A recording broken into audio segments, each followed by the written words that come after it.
Madame l'ambassadeur de Burkina Faso au Mali, Excellence, Monsieur l'ambassadeur de la République du Niger au Mali, deux infatigables ambassadeurs, Monsieur le directeur général de la police nationale du Burkina Faso, Monsieur le directeur général de la police nationale de la République du Niger, Monsieur le directeur général de la police nationale de la République du Mali, Mesdames, Messieurs les membres des délégations du Burkina et du Niger, Mesdames et Messieurs les membres du cabinet et du secrétariat général du ministère de la Sécurité et de la Protection civile du Mali, Messieurs les directeurs et chefs de service, honorables invités, chers participants, Mesdames et Messieurs, à l'entame du propos, je vais respectueusement vous demander d'observer une minute de silence à la mémoire de toutes les victimes civiles et militaires tombées par le fait du terrorisme dans notre espace confédéral.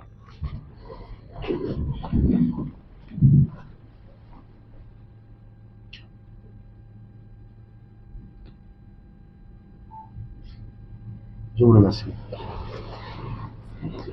Que leur âme repose en paix. Je voudrais tout d'abord, au nom de son Excellence, le général d'armée Assimi Goïta, président de la transition, chef de l'État, président de la Confédération des États du Sahel, du gouvernement, du peuple malien et au mien propre, vous souhaiter la chaleureuse et cordiale bienvenue à Bamako, sur les berges du fleuve Niger.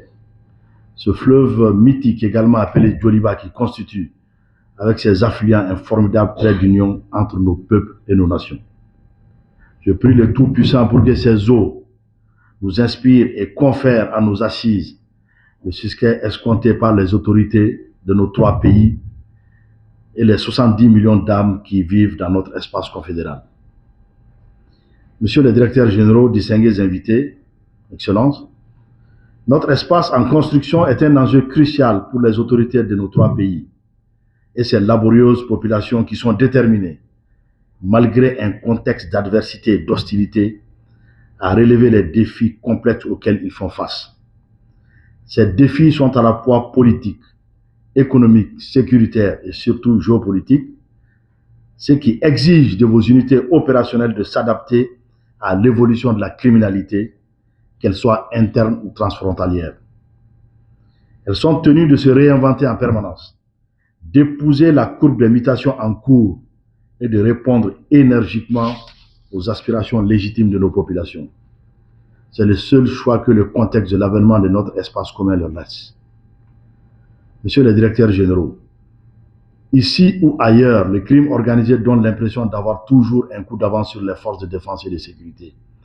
Mais c'est une illusion qui ne dure que le temps d'un feu de paille, illusion que les criminels payent cher. En effet, ils finissent toujours par tomber, soit par excès de confiance, soit par cupidité. Dans votre travail du quotidien, la coopération entre les services de police et l'échange d'informations sont la clé du succès dans la guerre contre la criminalité transfrontalière.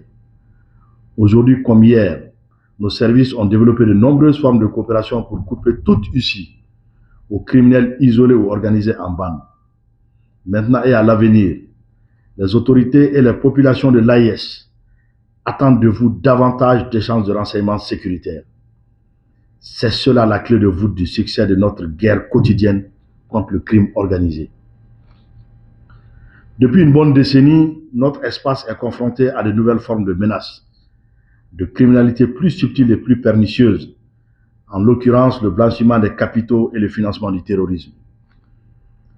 Les criminels réussissent parfois, au détour des combinaisons qui sont de véritables labyrinthes d'ingéniosité, à échapper à notre vigilance et à injecter l'argent sale dans nos économies respectives en utilisant parfois des circuits mafieux.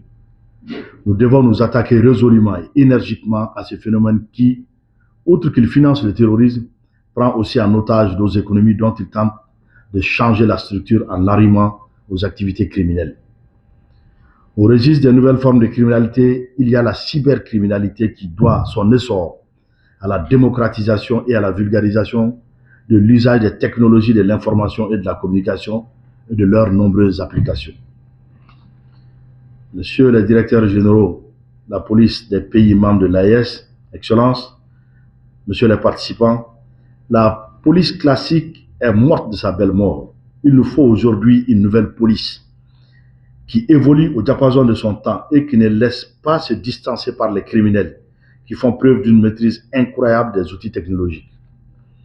Je fais confiance à votre professionnalisme et surtout à votre résilience au nom desquels nos services de police s'équipent en technologie de pointe et disposent des moyens techniques qui leur permettent de réussir des prouesses.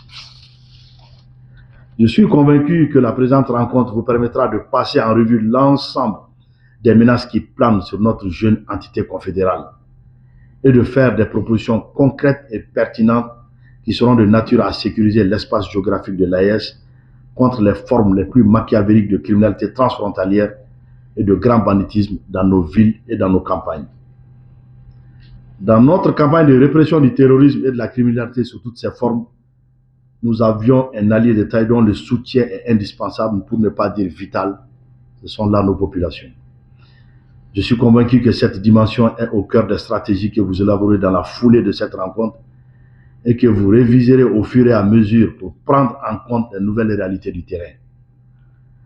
En vous souhaitant un agréable séjour à Bamako et plein succès à cette rencontre première du genre, je déclare ouverts les travaux des directeurs généraux de la police nationale des pays de la Confédération des États du Sahel. Qu'Allah bénisse l'AES et protège nos peuples. Merci de votre aimable attention.